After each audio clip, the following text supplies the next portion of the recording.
ಅಸ್ಸಲಾಮು ಅಲೈಕುಮ್. ಎಲ್ಲರಿಗೂ ನಮಸ್ಕಾರ. ಎಲ್ರಿಗೂ ನನ್ನ ಹೊಸ ವಿಡಿಯೋಗೆ ಸ್ವಾಗತ. ಇವತ್ತು ನಾನು ಕಟ್ಲೆಟನ್ನು ಸುಲಭವಾಗಿ ಯಾವ ಥರ ಮನೆಯಲ್ಲಿ ಮಾಡ್ಬೋದು ಅಂತ ನಿಮಗೆ ನಾನಿವತ್ತು ತೋರಿಸ್ತಾ ಇದ್ದೇನೆ. ರಮದಾನ್ ಟೈಮಲ್ಲಿ ಕಟ್ಲೆಟ್ ಮಾಡೋದವರು ಯಾರೂ ಸಹ ಇರಲಿಕ್ಕಿಲ್ಲ. ಬಟ್ ಒಬ್ಬೊಬ್ಬರು ಒಂದೊಂದು ಸ್ಟೈಲಲ್ಲಿ ಮಾಡ್ತಾರೆ. ನಾವು ವೆರಿ ಈಸಿಯಾಗಿ ತುಂಬ ಬೇಗನೆ ಕ್ವಿಕ್ಕಾಗಿ ಯಾವ ಥರ ಕಟ್ಲೆಟನ್ನು ಮಾಡ್ತೇವೆ ಅಥವಾ ನೀರು ಥರ ಆಗದೆ ಒಳ್ಳೆ ಗಟ್ಟಿಯಾಗಿ ಶೇಪಲ್ಲಿ ನಾವು ಕಟ್ಲೆಟನ್ನು ಯಾವ ಥರ ಮಾಡ್ಬೋದು ಅನ್ನೋದನ್ನು ತೋರಿಸ್ತಾ ಇದ್ದೇನೆ. ನಾವಿಲ್ಲಿ ಚಿಕನ್ ಕಟ್ಲೆಟ್ ಮಾಡ್ತಾ ಇರೋದು. ಫಸ್ಟಿಗೆ 1 kg ಆಲೂಗಡ್ಡೆಯನ್ನು ನೀರಿನಲ್ಲಿ ಹಾಕಿ ಸ್ವಲ್ಪ ಅದಕ್ಕೆ ರುಚಿಗೆ ತಕ್ಕಷ್ಟು ಉಪ್ಪನ್ನು ಕೂಡ ಹಾಕಿ ಕುಕ್ಕರ್ನಲ್ಲಿ ಹಾಕಿ 2 ವಿಸಿಲ್ ಬರೋವರೆಗೆ ಬೇಯಿಸಬೇಕು. 2 ವಿಸಿಲ್ ಬಂದ ನಂತರ ಅದರದ್ದು ಪ್ರೆಷರೆಲ್ಲ ಹೋಗೋವರೆಗೆ ವೆಯ್ಟ್ ಮಾಡಿ ಆಮೇಲೆ ಪ್ರೆಷರ್ ತೆಗೆದು ನೋಡುವಾಗ ನಮ್ಮದು ಆಲೂಗಡ್ಡೆ ಏನಿದೆ ಪರ್ಫೆಕ್ಟಾಗಿ ಕುಕ್ಕಾಗಿ ಬಂದಿರುತ್ತೆ. ಆಮೇಲೆ ಅದರದ್ದು ನೀರನ್ನೆಲ್ಲ ತೆಗೆದು ಪರ್ಫೆಕ್ಟಾಗಿ ಕುಕ್ ಆಗಿದ ಇಲ್ವಾ ಅಂತೇಳಿ ಒಮ್ಮೆ ಚೆಕ್ ಮಾಡ್ಕೊಳ್ಬೇಕು. ಆನಂತರ ಪರ್ಫೆಕ್ಟಾಗಿ ಕುಕ್ ಆಗಿದೆ ಅಂತ ಆದ ನಂತರ ನೀರನ್ನೆಲ್ಲ ಸೋಸಿ ಬದಿಗೆ ಒಂದು ಪಾತ್ರೆಯಲ್ಲಿ ಇಟ್ಬಿಡಬೇಕು. ಈಗ ನಾವು ಚಿಕನ್ಗೆ ತಯಾರಿ ಮಾಡುವ ಬೋನ್ಲೆಸ್ ಚಿಕನನ್ನು ತೆಗೆದಿದ್ದೇನೆ ಇಲ್ಲಿ.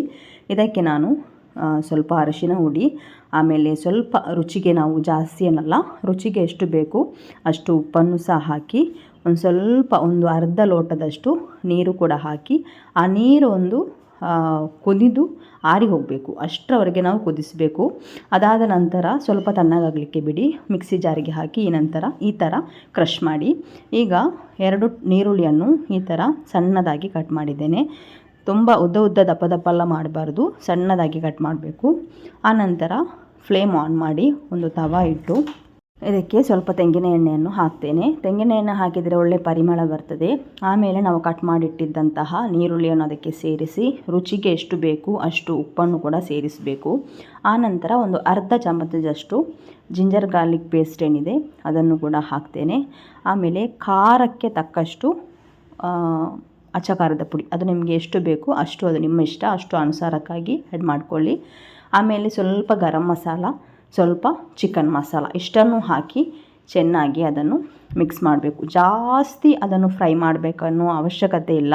ಆ ಮಸಾಲದು ಏನು ಸ್ಮೆಲ್ ಇದೆ ಅದು ಹೋಗುವವರೆಗೆ ಜಸ್ಟ್ ಒಂದು ಫ್ರೈ ಮಾಡಿದರೆ ಸಾಕು. ಈಗ ಸ್ವಲ್ಪ ಇದಕ್ಕೆ ನಮ್ಮದು ಕರಿಬೇವಿನ ಸೊಪ್ಪು ಉಂಟಲ್ಲ ಅದನ್ನು ಕಟ್ ಮಾಡಿ ಹಾಕ್ತೇನೆ. ನಿಮಗೆ ಇದರದ್ದು ಪರಿಮಳ ಇಷ್ಟ ಅಲ್ಲ ಅಂದರೆ ಸ್ಕಿಪ್ ಮಾಡ್ಕೊಳ್ಬೋದು. ಈಗ ನಾವು ಚಿಕನನ್ನು ಇಲ್ಲಿ ಕ್ರಷ್ ಮಾಡಿಟ್ಟಿದ್ದೀವಲ್ಲ ಅದನ್ನು ಕೂಡ ಸೇರಿಸ್ತಾ ಇದ್ದೇನೆ. ಅದನ್ನು ಕೂಡ ಸೇರಿಸಿ ಚೆನ್ನಾಗಿ ಮಿಕ್ಸ್ ಮಾಡಿ, ಅಂದರೆ ಈ ಚಿಕನ್ಗೆ ನಾವು ಹಾಕಿದಂತಹ ಮಸಾಲ ಎಲ್ಲ ಹೋಗಿ ಮಿಕ್ಸ್ ಆಗುವವರೆಗೆ ಮಿಕ್ಸ್ ಮಾಡಿ ಚೆನ್ನಾಗಿ ಬಿಸಿ ಮಾಡಿ. ಆನಂತರ ನಾವು ಆಲೂಗಡ್ಡೆಯನ್ನು ಬೇಯಿಸಿಟ್ಟಿದ್ವಲ್ಲ ಅದನ್ನು ಚೆನ್ನಾಗಿ ಕೈಯಲ್ಲಿ ಸ್ಮ್ಯಾಶ್ ಮಾಡಿಕೊಂಡು ಅಥವಾ ಒಂದು ಗ್ರೇಟರಲ್ಲಿ ಗ್ರೇಟ್ ಮಾಡಿಕೊಂಡು ಆ ಒಂದು ಆಲೂಗಡ್ಡೆಯನ್ನು ಇದಕ್ಕೆ ಸೇರಿಸಬೇಕು. ಇದಕ್ಕೆ ಸೇರಿಸಿದ ನಂತರ ಫೈನಲ್ ಆಗಿ ಕೊತ್ತಂಬರಿ ಸೊಪ್ಪು, ಅದು ನಿಮಗೆ ಜಾಸ್ತಿ ಬೇಕಾದರೆ ಜಾಸ್ತಿ ಹಾಕ್ಬೋದು. ನನಗೆ ಅದರದ್ದು ಫ್ಲೇವರ್ ಇಷ್ಟ, ಸೊ ನಾನು ಸ್ವಲ್ಪ ಜಾಸ್ತಿಯೇ ಸೇರಿಸ್ತಾ ಇದ್ದೇನೆ. ಅದನ್ನು ಕೂಡ ಸೇರಿಸಿ ಚೆನ್ನಾಗಿ ಕೈಯಲ್ಲಿ ಮಿಕ್ಸ್ ಮಾಡಬೇಕು. ಕೆಲವು ಆಲೂಗಡ್ಡೆ ನೀರು ಥರ ಇರುತ್ತೆ, ಅದು ಕಟ್ಲೆಟ್ ನಮ್ಮದು ನೀರು ಥರ ಆಗುತ್ತೆ. ಮತ್ತು ಕೆಲವರು ಜಾಸ್ತಿ ಬೇಯಿಸ್ತಾರೆ ಆಲೂಗಡ್ಡೆಯನ್ನು, ಆಗ ಕೂಡ ನೀರು ಥರ ಆಗುತ್ತೆ.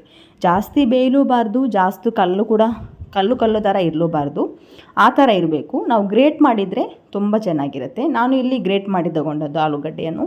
ಈಗ ಇದನ್ನೆಲ್ಲವನ್ನು ಮಿಕ್ಸ್ ಮಾಡಿ ಈ ಥರ ನಮಗೆ ಬೇಕಾದ ಶೇಪಲ್ಲಿ, ಕೆಲವರು ಹಾರ್ಟ್ ಶೇಪ್ ಮಾಡ್ತಾರೆ, ಕೆಲವರು ರೌಂಡ್ ಶೇಪ್ ಮಾಡ್ತಾರೆ. ಹಾಗೆ ನಿಮಗೆ ಯಾವ ಶೇಪ್ ಬೇಕು ಆ ಶೇಪಲ್ಲಿ ಮಾಡಿ ತೆಗೀರಿ. ಇನ್ನು ಕೆಲವರು ಬ್ರೆಡ್ ಕ್ರಮ್ಸ್ನಿಂದ ಕೋಟಿಂಗ್ ಮಾಡ್ತಾರೆ. ನಾನಿಲ್ಲಿ ಬ್ರೆಡ್ ಕ್ರಮ್ಸ್ ಏನು ಯೂಸ್ ಮಾಡ್ತಾ ಇಲ್ಲ, ಜಸ್ಟ್ ಮೊಟ್ಟೆಯನ್ನು ಹೊಡಿತೇನೆ, ಅದನ್ನು ಚೆನ್ನಾಗಿ ಮಿಕ್ಸ್ ಮಾಡಿ ಮೊಟ್ಟೆಗೆ ಡಿಪ್ ಮಾಡಿ ಫ್ರೈ ಮಾಡುವಂತಹ ಒಂದು ವಿಧಾನ. ನಿಮಗೆ ಬೇಕಾದರೆ ಬ್ರೆಡ್ ಕ್ರಮ್ಸ್ಗೆ ಡಿಪ್ ಮಾಡಿ ಕೂಡ ಹಾಕ್ಬೋದು, ಅದೆಲ್ಲ ಕೆಲವರದ್ದು ಚಾಯ್ಸ್ ಆಗಿರುತ್ತೆ.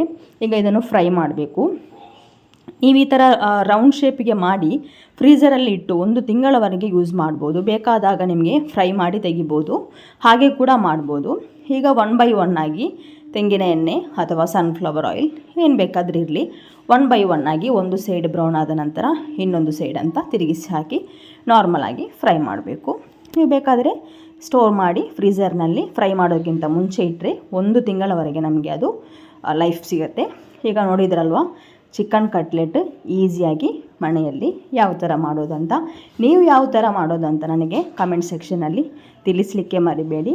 ನಿಮ್ಮ ಫ್ಯಾಮಿಲಿ ಫ್ರೆಂಡ್ಸ್ ಎಲ್ರಿಗೂ ಶೇರ್ ಮಾಡಿ. ಆ್ಯಂಡ್ ಇದುವರೆಗೂ ಸಬ್ಸ್ಕ್ರೈಬ್ ಮಾಡದೆ ನನ್ನ ಚಾನಲನ್ನು ನೋಡ್ತಾ ಇದ್ದರೆ ಸಬ್ಸ್ಕ್ರೈಬ್ ಕೂಡ ಮಾಡಿ. Thank you so much for watching. Bye. ಅಸ್ಸಲಾಮು ಅಲೈಕುಮ್.